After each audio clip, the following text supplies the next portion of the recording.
We are live. Okay, awesome. It is now 5:03 p.m. And this October 16th meeting of the Historic Review Committee is now called to order. It is not really a meeting. I'm going to just revise that. It's a work session, but we'll still take roll. So if you want to take roll. Yes. Maria Zamora. Yes, here. Carl Schnicker. Here. Melissa Childs. Here. Mike Gariak. Here.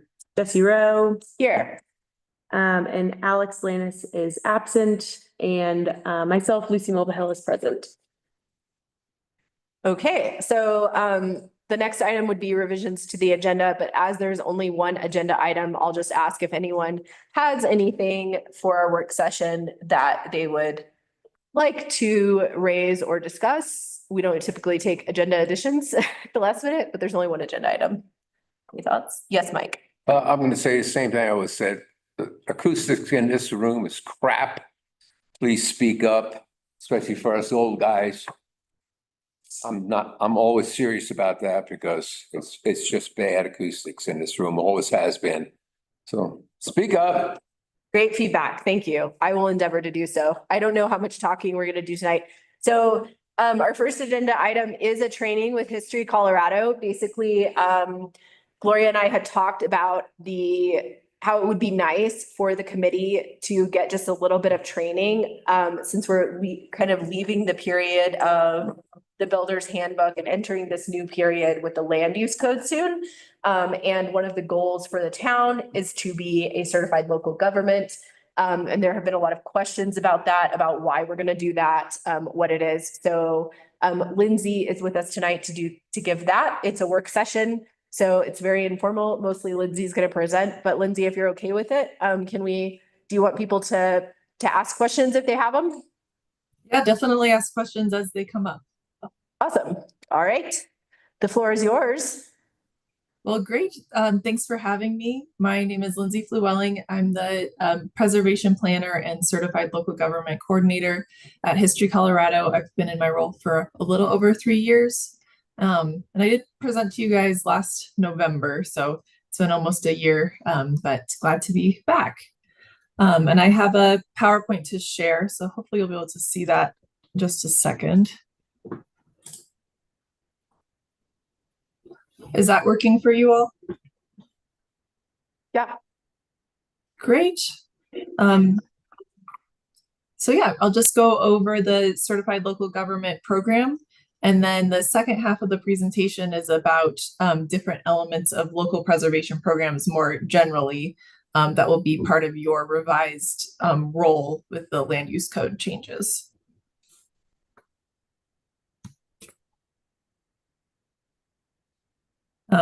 So just to be all on the same page, historic preservation from a sort of national viewpoint is the study, documentation, designation, protection, and physical preservation of buildings, structures, which are other, man-made things for human use, like bridges. It could be like mining structures, things like that. Sites, those are often archaeological sites. Battlefields, could also be like a mine site in your area that may or may not have structures still present on it. Objects, those are things like statues. We've also recently designated a mural as an object where the mural was actually historically significant, but the building it was on was not. So we designated the mural separately. And then districts, which are collections of all those other types of resources. Our national preservation policy was set by the National Historic Preservation Act in 1966. So this set up a structure with the National Park Service as the head of preservation programs at the federal level. And then each state has its own state historic preservation office. In Colorado, that's at History Colorado. And then we also call it the Office of Archaeology and Historic Preservation. But all three of those things are the same thing. Just to make things extra confusing. And then in 1980, that structure was amended to add the Certified Local Government Program. So we have this three-tiered structure at the federal level with the Park Service, state level, State Historic Preservation Office, and at the local level, you'll have your local government Historic Preservation Commission. And then at each of those levels, there's normally a nonprofit counterpart who might be advocating for historic preservation in your local community, or can just more generally act as a resource for historical knowledge. So at the federal level, we have the National Trust for Historic Preservation as our preservation advocate. At the state level, we have Colorado Preservation, Inc. They're the ones that put on the Saving Places Conference each year. And then we also have the Colorado Historical Foundation as a statewide nonprofit. And then at the local level, there's often local historical societies or other local advocacy groups like, well, you know, Historic Denver, Historic Boulder, Historic Routt County. Those are all preservation advocates at the local level. For the Certified Local Government Program, the name is pretty generic, so it can be kind of hard to know what it means, but essentially it's a local government partnership program with the local government, state government, and National Park Service at the federal level. And essentially the local government's preservation program is certified by the National Park Service and the State Historic Preservation Office as meeting federal and state parameters for preservation. There are currently 67 certified local governments in Colorado and about 2,100 nationwide. We have a fairly robust program for a state of our population size. You can see them all here. For CLG benefits, one of the big benefits of the CLG program is the Certified Local Government grants. Our office gets funding from the federal government, and we're required to give out at least 10% of that every year in subgrants to the certified local governments. It has to be spent on CLGs specifically, so it can never be like siphoned off to any other program, which I think is really great since I run that program.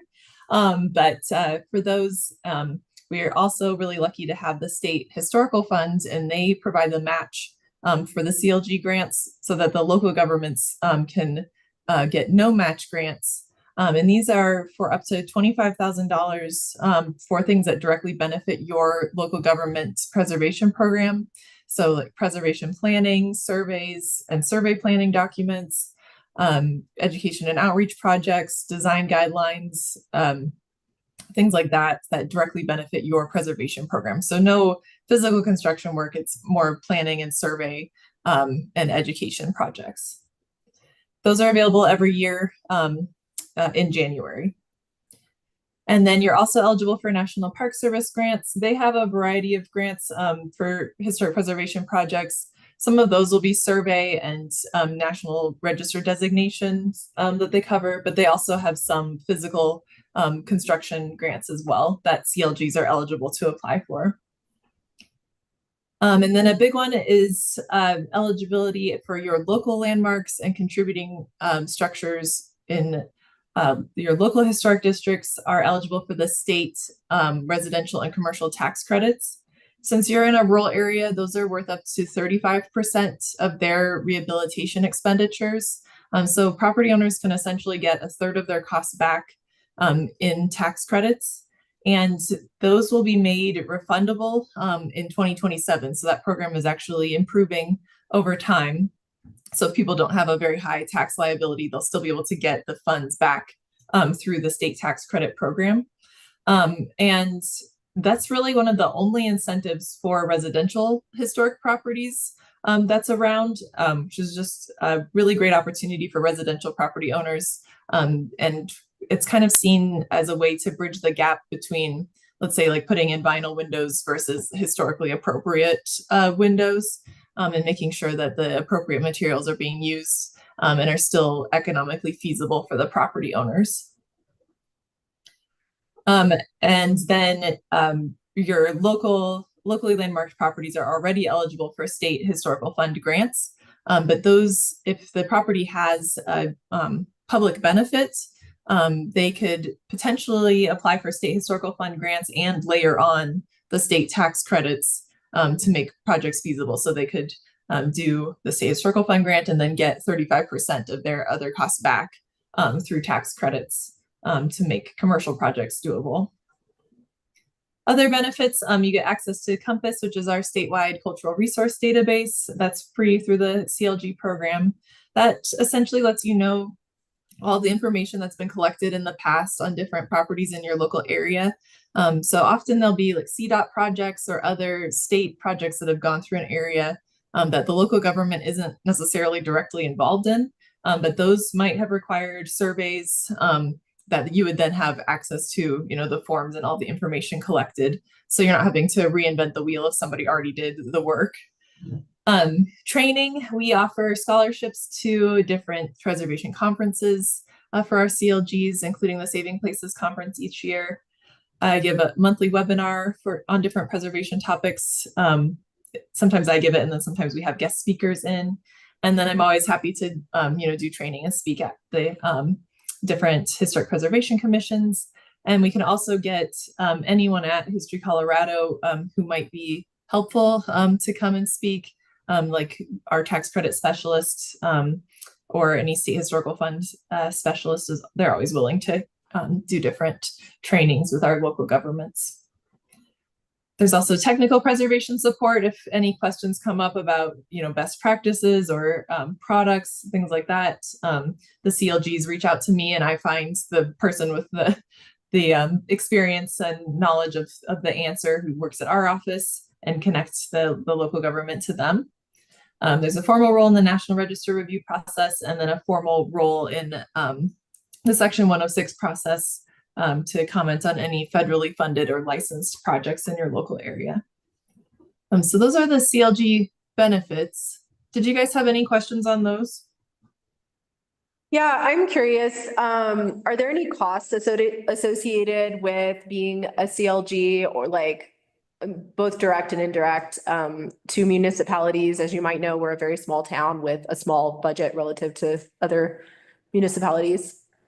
No, so there's no like application fees or anything like that. And then there is a, I guess, requirement that you have some kind of survey process in place, which generally for your size of town would mean that you do a survey like once every 10 years. But we specifically have the CLG grants that don't require a match to be able to do that type of project, so that there is no like budgetary cost to the local government. I would say the main cost is staff time. So just having, staff to be able to fill out the annual report. And if you are doing a grant, to have like management of the grant.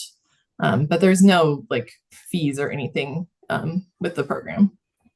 And what would you estimate like the hours of staff time are, like ballpark, that are associated with this program? I would think since you already have a, commission going that staff is already working on, I would think like the annual report might take an hour to fill out, and then just like sending over your meeting minutes. So nothing too arduous, like maybe an hour a month or something. And then if you're doing a grant project, obviously it depends on the project, but there'd be a little more like financial documentation work and things like that. Sure. So not administratively burdensome is what I'm hearing. Hopefully not. I try to make sure the annual report is pretty like straightforward and just like, how many meetings did you have? Things like that. Nothing that would take a lot of background research and stuff. So I guess I have one other question. We have had folks come to us that are receiving national grant money from NPS already. Okay. How are they doing that, like without the CLG? Are they just applying separately? So I guess it depends on what they're going for. Or maybe it's a tax credit. Had a couple of more sophisticated applicants that say, we're already meeting these standards in order to get tax credits or to get a grant. Yeah, so they can get, since you have a National Register district, people who are contributing to the National Register district will be able to get the tax credits already. And if they're a commercial building, then they would also qualify for the federal tax credits, so they can layer those with each other and get up to 55% of their expenditures back. And then potentially they could already be applying for state historical fund grants.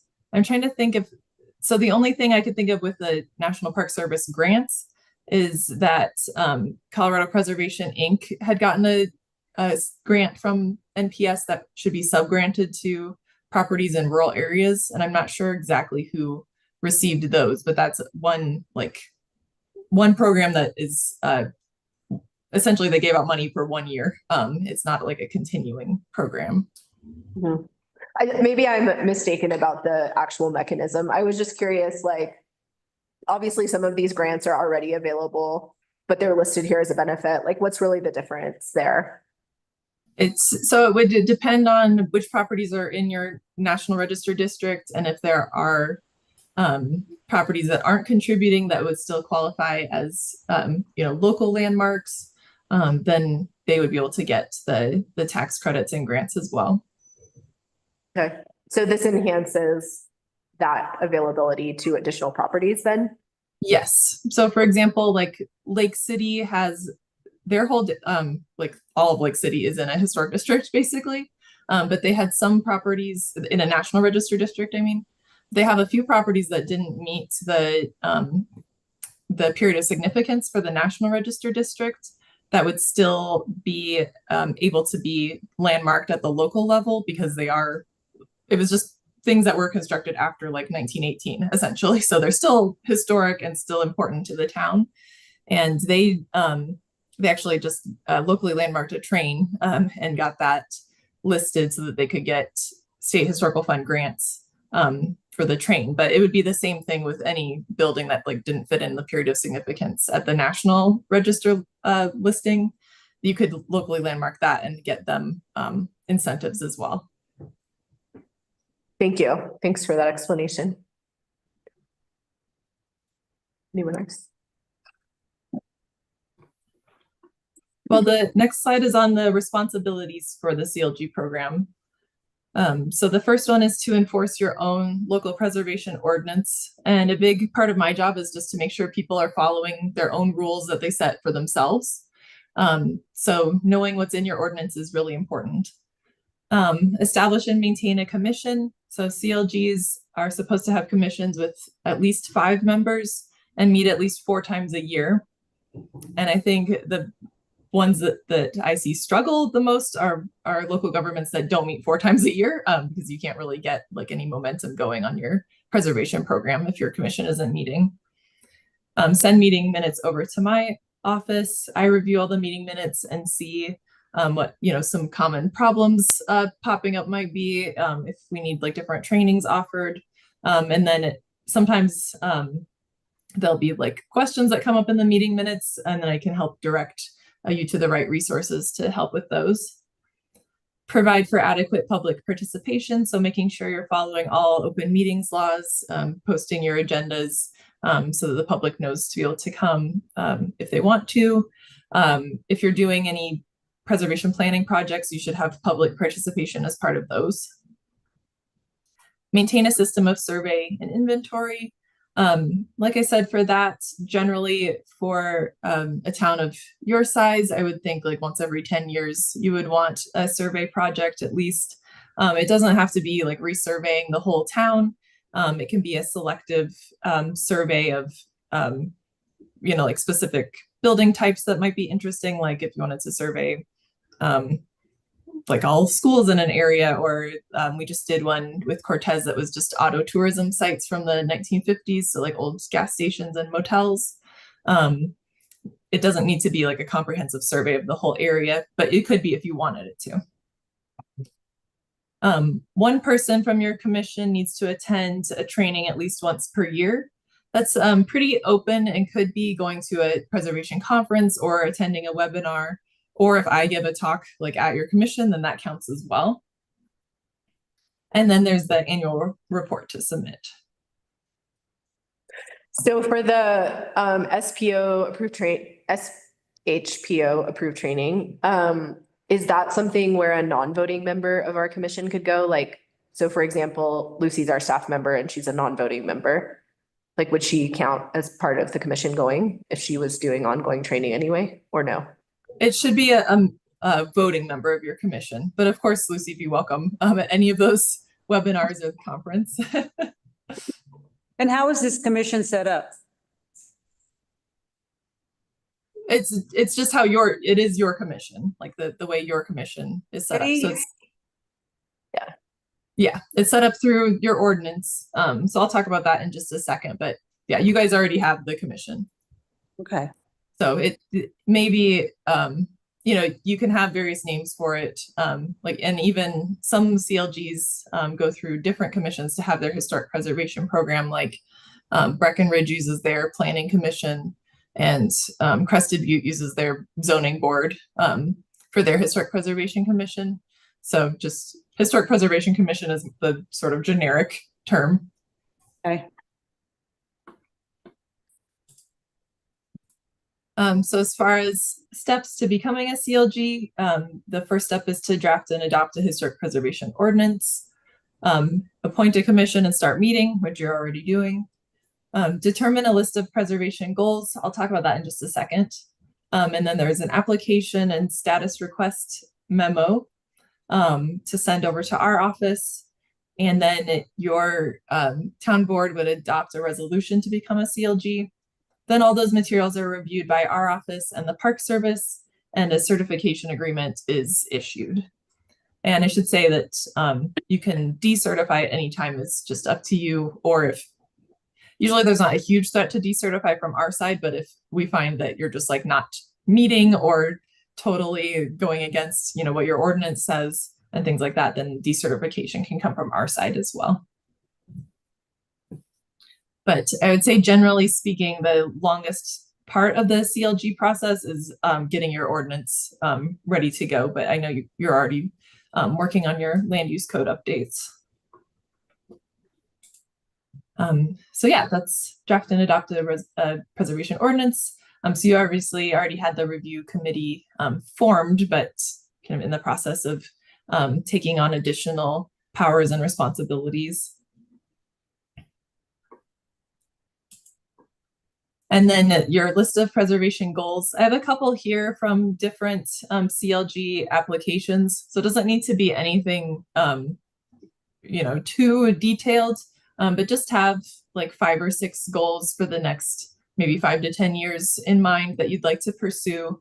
So you can see here on the left is Lamar's list that they had submitted. So they'd wanted to do a preservation plan, do a historic context study, designate properties in their Main Street area, conduct a survey, and create a walking tour brochure, do interpretive signage, things like that, you know, just general goals for your preservation program, so that we can see that you have kind of a direction for the future.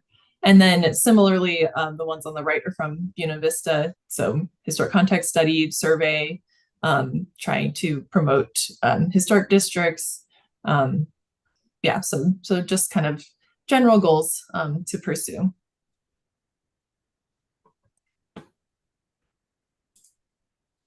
And then the last steps to become a CLG, I just linked the status request memo, and which basically goes through, like, you know, have you sought qualified members of your preservation commission?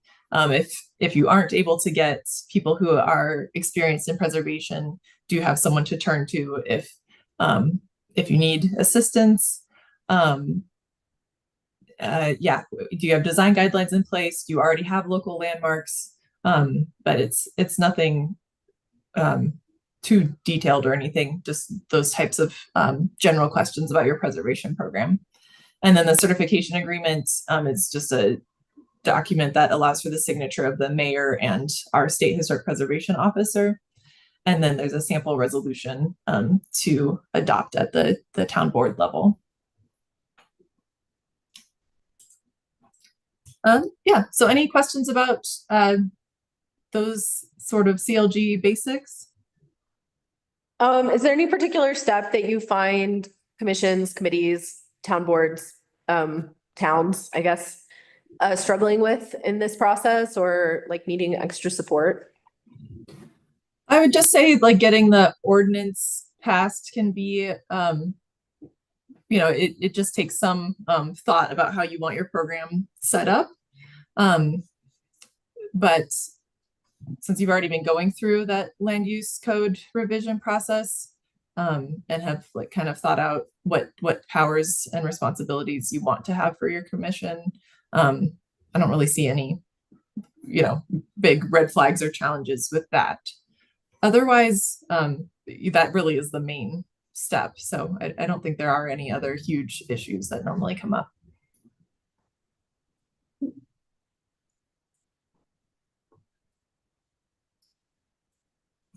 Okay, so the next part of the presentation is talking about different elements of local preservation programs that you might pursue.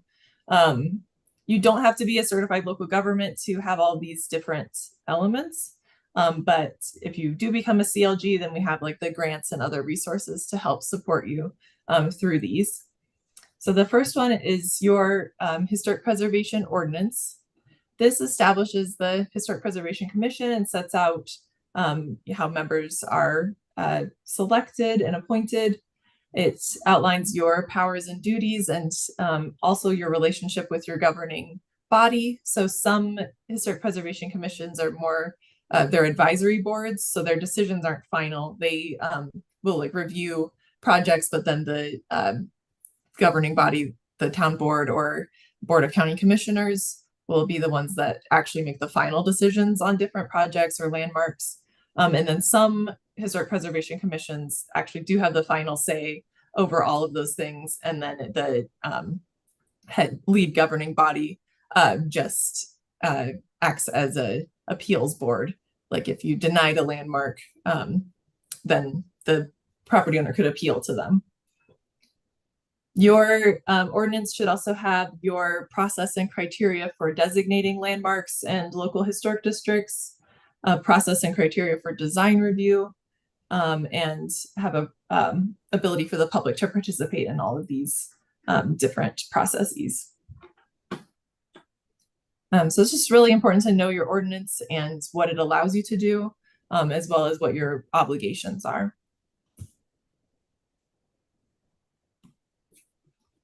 Another element of local preservation programs are surveys. This basically lets you know what you have in your local area so that you can make plans to preserve it. And it documents all the different types of cultural resources, and really provides the foundation for your preservation program. There are several different survey types. So we have reconnaissance level survey, which it just gives you basic information about each property. So, what it's used for, when it was constructed, if there are any like obvious major additions or changes over time, but pretty basic level. And then intensive level survey has more in-depth research. It'll have a full construction history of changes over time. The consultants will go back and look at old building permit records and compare photos over time to see all of the construction and work that's taken place at a property. But then it'll also have an in-depth history of the ownership and use of a property over time. So if it's a residential property, it'll tell you like all the people who lived there over the years, and ideally, and hopefully if they find the sources for it, what jobs those people had, did they show up in the local newspaper a lot in the past, things like that. If it's a commercial property, it'll talk about all of the different commercial uses over time. So it really gets in depth into the history of both the construction side and the use and ownership. And then we have different classes of archaeological survey as well for archaeological sites. There's different methodologies to survey. Comprehensive survey is looking at every single property in a defined geographic area.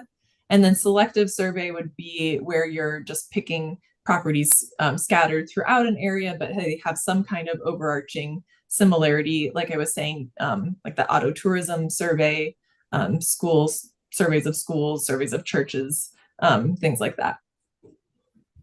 And then along with the survey, go historic context studies. those are essentially a history of your local area tied to the built environment.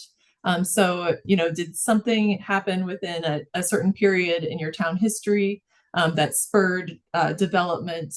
Were, different neighborhoods built up at different times? And how does the history and events that are happening and like commercial development, economic trends, how is that tied to the built environment? So that gives context to the different properties in your local area. And then we have additional tools for your Historic Preservation Commission that you could look at doing, such as preservation plans that help give direction to future survey projects, education outreach projects, if you needed design guideline updates and things like that. And then survey plans are essentially, you have a consultant come in and they look at all the different areas of a town and help to prioritize survey projects so that they're in doable chunks to be able to get grants to cover those in the future.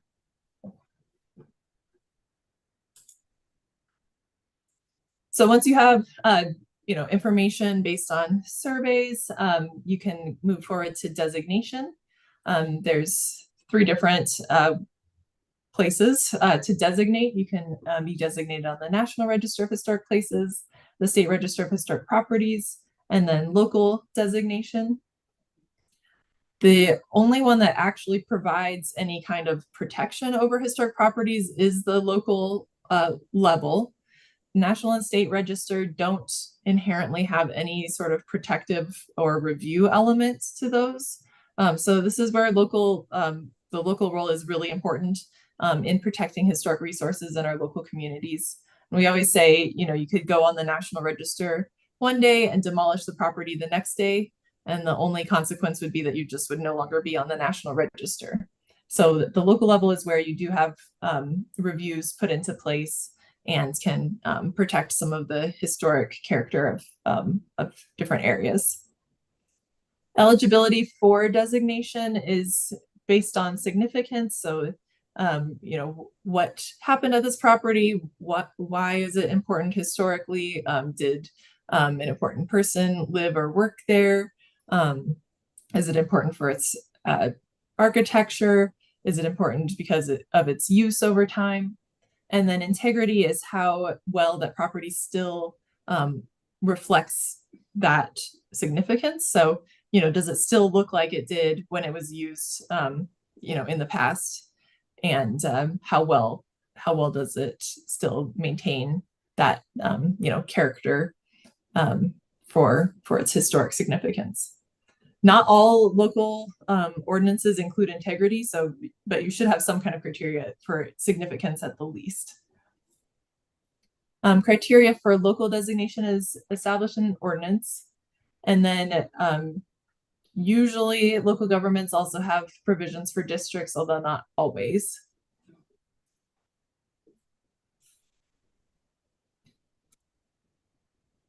So here's just more information on significance and integrity as the 2 pillars of eligibility for designation.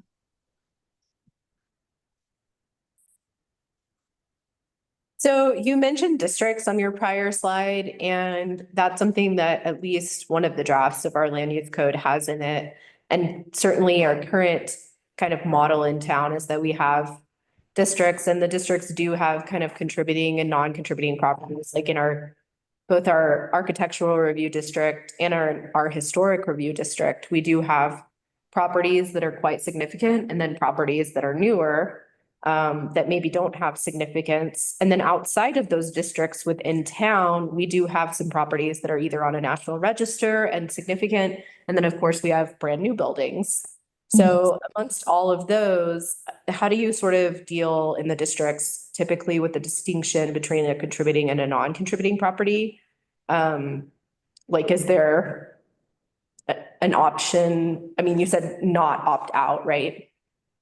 But can you talk just a bit more about that? Sure. Yes, I know that you have zoning overlay districts, which totally works. We have a few other local governments that use zoning overlays for their historic districts. Some of them, I I want to say Colorado Springs and Salida, both for their individual landmarks. It just changes the zoning on the individual property. So they're essentially in the zoning overlay district as well. But you'll have, you know, your historic district area, we've defined geographic area that's a historic district. And within that, you'll have the contributing properties and non-contributing properties identified. Usually, if you have design guidelines in place, the guidelines that cover contributing properties are different than the ones that cover the non-contributing properties, and also allow for infill, you know, in the vacant lots, or, you know, if somebody wanted to demolish a non-contributing property, then you would hope that they would build appropriate infill in its place. As far as the opt-out provision, so that's basically saying that once you have a historic district in place, one individual owner can't petition to be left out of the district. Like, everybody in that geographic area, once the historic district is adopted, has to be part of the district. And we've seen this a little bit recently, where people want to be taken out of the district individually. And in order to do that, like, you have to repeal the whole district. It's kind of an all or nothing type of thing. Does that answer your question? It does. I guess I have a follow-up. So right now we have like a board of adjustments process. Excuse me. Board of adjustments process for if someone wants to be zoned differently. And so you're saying that for our historic overlay zoning district, that board of adjustments like would not be able to take somebody out of the historic overlay district, even though they can take someone out of other, like, change the zoning on a lot, for example. Right, unless you went through like a boundary change.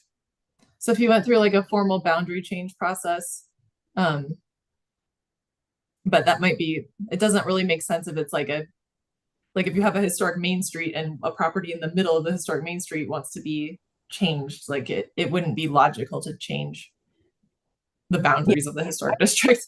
But you could potentially like do an amendment to the boundaries, like if someone on the if a non-contributing property wanted to be taken out of the district, you could like have them not included in the boundaries.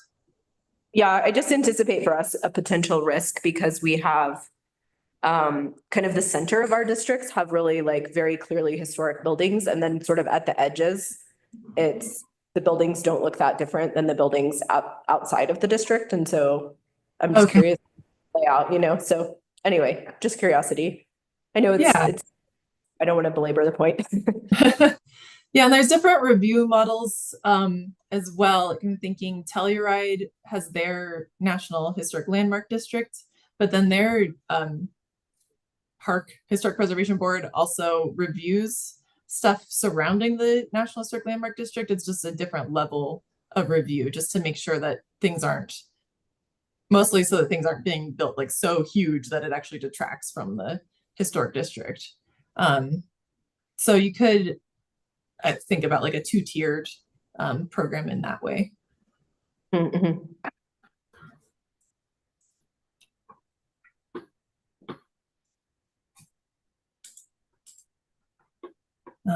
So yeah, then the next part of your local preservation program is design review. This is review of any alterations, relocation, or demolition of contributing properties in your historic districts or local landmarks. Some level of design review is required for each CLG in Colorado. This can be a either mandatory or voluntary process, but there has to be some kind of process in place in your ordinance. So voluntary compliance would be where they would come to the Historic Preservation Commission if they wanted to do a project and have the review, get advice on best practices, but the property owner could still get a building permit even if they don't want to follow what the Historic Preservation Commission says. And then mandatory is a more highly regulatory program where they go to the Historic Preservation Commission for the review, and then they have to follow the certificate of appropriateness in order to get a building permit. So it's kind of nice that you can determine what will work best for your local community and see like what level of regulation you want in place. And either of those are fine, and we have both currently in the CLG program. The design review and design guidelines should be consistent with the Secretary of the Interior standards, but generally speaking, it's nice to have your own design guidelines in place since they're so much more specific and help property owners know what to expect when they come in for their projects. But here are the 10 SOI standards for rehabilitation, which is generally what we're talking about with alterations to historic properties. So they're pretty general. I mean, they're meant to apply to every type of historic property in the country, so it needs to be kind of vague so that they fit with different potential projects.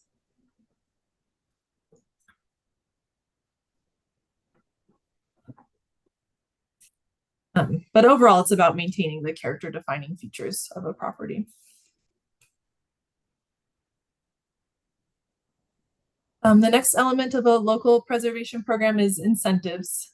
We've already talked about some of the incentives at the state and federal levels. We have our state and federal tax credits, the state historical fund grants, and then there's also a revolving loan fund for historic projects run through the Colorado Historical Foundation. And then at the local government level, you can choose to put in different incentives depending on what works best for you and for town budget purposes. But different local governments have different ones in place. So we have CLGs that have sales tax rebates, low or zero interest loans, grant programs, exemptions and variances to your building and planning processes. Technical assistance offered, that's often through the Main Street program for like architectural assistance through them. Different easements that can be offered, particularly through some of our nonprofit partners, and then property tax rebates. So for the local incentives, you don't have to put any of those into place, but it's something to consider, especially since they would be able to layer those with the state and federal incentives as well. And so for a government that is somewhat cash poor, what of those incentives do you often see? Because everything in the local column would have to be subsidized locally, right? Right, except for exemptions and variances on your planning and zoning and building processes. Those are things that are often offered anyway, like not forcing people into like a specific use if it's historically been used a certain way, or like giving parking exemptions if there's just no way to put parking in at a historic property. But I think that it's kind of nice to advertise that you do those things so that people know that you're like wanting to work with them as historic property owners. Mm-hmm. And we do have technical assistance through Colorado Main Streets program. Right. That is available to our business owners. Right. And residential, like we were allowed to use it and we're residential. Oh, okay. Yeah, Larry's still, yeah. And so if we, like, assuming we become a CLG, do you have like a one pager or an advertisement that kind of shows like what a property owner or developer could get from a state and federal perspective to incentivize them to rehabilitate? We just have a lot of like dilapidated that need love, I would say. Yeah, we've got one pagers on the state tax credits, and then the state historical fund has like different pamphlets and materials as well, but I can certainly pass those along. Very cool, thanks. And then our tax credit person, so she reviews the state's tax credits, but she also reviews the federal tax credits before they get sent off to the Park Service. So she's really great about like making sure that people are getting into the right programs. Awesome. Well, great. And then the last element of your local preservation program is advocacy and public education. So that's both keeping in touch and like maintaining good relationships within your local government. So with a town board, with like a Main Street board, make sure that people know what's going on and making sure that your preservation goals are all aligned across different parts of the local government. It's like, especially with Main Street communities, sometimes you'll see that the Historic Preservation Commission has no idea what's happening at the Main Street Commission, but they really should be working together for similar goals. So communication is really key there. And then, of course, you've got public outreach, so making sure historic property owners know that their properties are historic and can appreciate that different incentives are available, that their properties are helping to contribute to the sense of community in the local area. Also communicating with realtors and contractors about the historic properties in the local area. And then just kind of using your survey results, different projects that you're undertaking to foster a sense of community pride over the history of the local area. So there's different things you can do with this. I have a couple examples here, like doing historic walking tours, whether, putting those on in person or having just materials available so people can do self-guided tours. And then we also have different local governments who have done these preservation owners manuals or guides for realtors and new property owners. So I think those are pretty helpful to be able to give out to historic property owners. And then we also have local governments that'll use CLG grant funds or have developed relationships with contractors so that they can do workshops for taking care of historic properties. Right now we have a grant project going on with Sawatch. They have a lot of Adobe residences, so they had brought in a consultant to help people learn how to maintain their own Adobe residence. But you could also do things like a historic window workshop, other things to help property owners maintain their historic properties. And then, just like celebrating Preservation Month, using social media to celebrate successful preservation projects and things like that. Yeah, and that's all I have for you on those. Of course, happy to answer any questions. And I'm really here as a resource for both the CLGs, but any of the local governments. So feel free to reach out anytime if you are curious, like what other local governments are doing or, what sort of guidance that we have. Well, thank you. Thanks so much for taking the time. I know we did jump in with some questions, but other thoughts from the team while we have Lindsay here with us? The San Juan County Historical Society has a great pamphlet written by Beverly Rich. Okay. Names all the historic buildings in town, and people can either buy it or give it away, whatever. Maybe the town could give that to property owners, and they'll realize how many historic buildings we have in San Juan County. It's a really great, helpful little booklet. Yeah, well, that's great. Yeah, and since you have a local historical society, thinking about partnering with them on different projects, that's just a really great opportunity in your local area. We have a really good historical society, very strong, very active. Oh, great.